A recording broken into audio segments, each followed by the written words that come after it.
Hello again, Autoworld fans. We got an old Autoworld from 2014. This is the white version of the 1966 Mercury Comet Cyclone.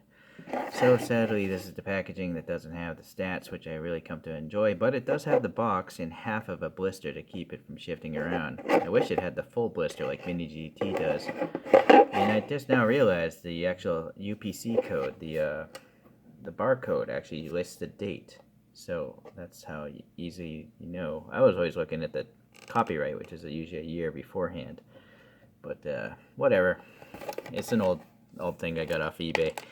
So Wikipedia is telling me if this is a 1966, and this is the second generation of the Mercury Cyclone.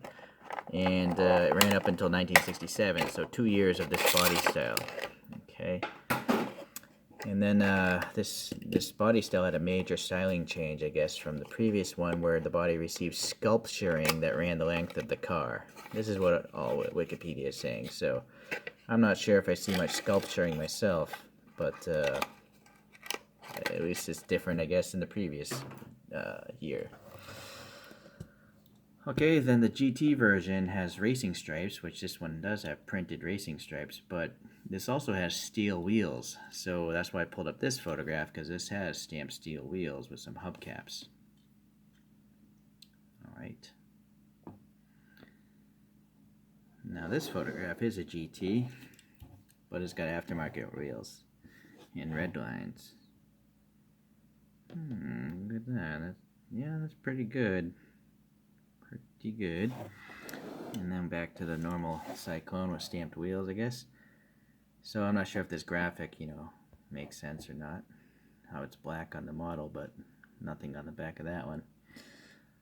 Okay, so the GT also features a fiberglass hood and 2 air scoops, which are on this casting here, and several other options for performance. The V8s were powered by V8s, 6.4 liters, 335 horsepower. And in 1966, they sold 8,200 of these things, so pretty good amount of production there. Let's get a little better light back here. So I'm not sure where this sculpturing is. It looks kind of like a Coke bottle styling there. The wheels, yes, as we mentioned, are the stamped steel, but these are chrome stamped steel wheels. Looking at details, the white wall stripe is pretty good on both of them. The tires are not too truck-like. They look like road tires, I would say.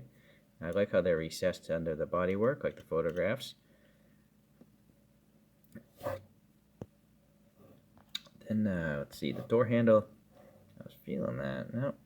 No protrusion. It's like they forgot to model the door handle, which is a big oversight. Right? It's just printed on a flat surface. That's pretty weak. Someone totally slacked off modeling this car.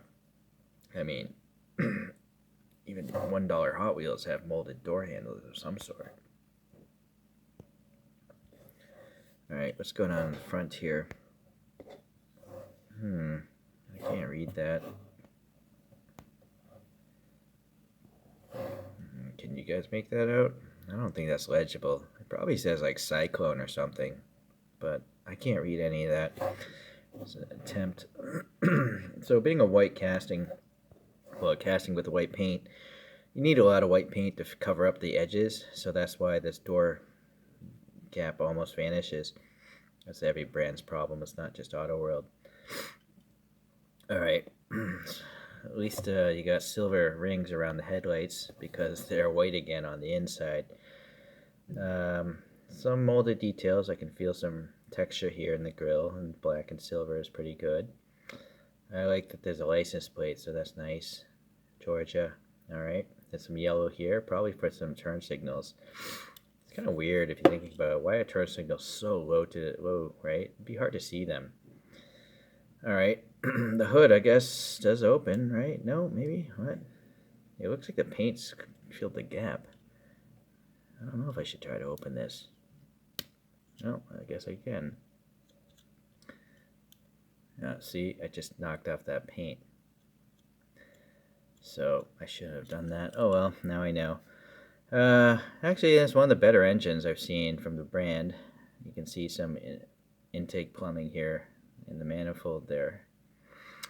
And it's deep. It's not shallow like M2. So that's actually a good, decent engine. But the sacrifice is, the panel gap in the front and the backs don't look quite the same. Well, I gotta say, to the credit, probably because it's white paint, they had to use a lot of it, so that filled in a lot of the gap. And so this is actually one of the better panel gaps as well. It's just unfortunate that all that extra paint just got chipped off there. So in front of the windshield we have some depressions for this venting, and then the wiper blades are molded in and painted silver along with all the window trim. This side here, yeah, those door handles missing is such a oversight. It's crazy. The bumpers are molded in, painted silver. License plate looks pretty good on the back, and then it says Cyclone, nicely printed, and the taillights are nicely printed, and then Dodge, I'm assuming, but Mercury? Wait, it's a Mercury Cyclone. But what is this then? Comet. Comet. Key thing is just painted on, I think. There's a little ridge here, and then, yeah, the trunk is alright, I guess. So, actually, might as well stay zoomed because I could get the flashlight here for the interior. So you don't like all this just black plastic, but at least it's got nice details molded in. You can actually see some gauges in the instrument cluster molded in. All the ribbing on the seats is good. Yeah, just wish it was a different color. So, where it's made, it says 2014 on the bottom. But this one doesn't tell you what the car is, so that kind of stinks. Most of them, it seems like, don't tell you what the car is. So I'm going to have to add a sticker to this guy later. Thing does roll. No, not very well. There's a lot of friction going on with something. I think the tire, I mean, with tires sunken in that much, it feels like it's rubbing the metal base. Not this side, but this side. The front seems fine. Anyways, the tires are nicely detailed. I like the little ribbing there, and they don't look super wide, so that seems pretty good to me. Maybe they could actually be a little wider, but okay. So I guess this is a muscle car, right? I don't know. Well, if it is a muscle car, I'll pull out some muscle cars here. So we have a 63 Dodge Polara by Auto World. Is that a muscle car? I knew nothing about that vehicle. I definitely know the 67 or 69 Ford Mustang Boss 429 is a muscle car. This one's by Greenlight. Pretty good for the money. And then I have another Greenlight of a 71 Dodge Charger, but it's almost like a NASCAR livery. So a bunch of two-door coupes.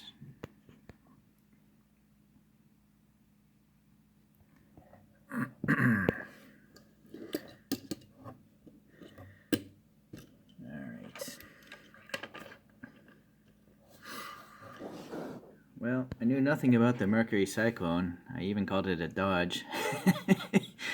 But the front end definitely looks like a Pontiac GTO. I don't know who came out first with the stacked headlights like this. Please leave a comment if you guys actually know about muscle cars. I just buy diecast models. I like toys more than actual real vehicles. That might sound odd to you, but I can't collect real vehicles. My name is not Jay Leno, so I'm happy collecting toys.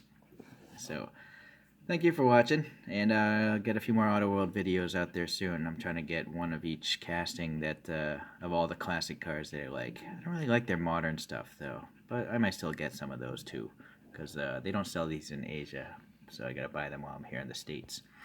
Okay, take care now. Bye.